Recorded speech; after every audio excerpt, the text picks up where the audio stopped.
सोप्या पद्धतीने आणि चविष्ट लिंबाचं लोणचं पाणी उकळवून घेतलं आहे. त्याच्यामध्ये मी लिंब टाकते आहे. पाण्यात लिंब टाकायची, गॅस बंद करायचा आणि त्याच्यावर झाकण ठेवायचं. असं 10 मिनटं झाकण ठेवून द्यायचं.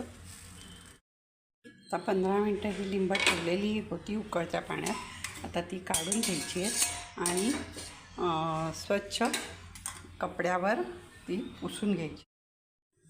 बघा, लिंब आता 15 मिनटं उकळत्या पाण्यात ठेवलेली. आता ती काढून कपड्यावर घेऊन स्वच्छ पुसून घ्यायची. हे बघा, लिंबू अगदी मऊ झालेली आहेत आणि ह्याचे तुकडे करून त्याच्या बिया काढून घ्यायचे. तर लिंब कापून त्याच्या बिया काढून मी मिक्सरमध्ये फिरवून घेतलं आहे. हे बघा, हे असं मिक्सरमधनं फिरवून घेतलं आहे. त्याच्या सालांचं असं क्रश झालेलं आहे.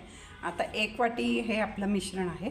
आपल्याला 2 वाट्या साखर घालायची. ही 1 वाटी आणि अजून 1 वाटी आणि 2 चमचे लाल तिखट, 2 टीस्पून, तुम्हाला पाहिजे तर 2 टेबलस्पून घाला आणि चवीनुसार मीठ घालायचं आणि गॅसवर ठेवून उकळी येईपर्यंत ढवळायचं आहे.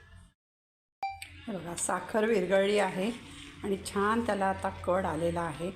सगळीकडनं छान म्हणजे असं शिजलं आहे ते.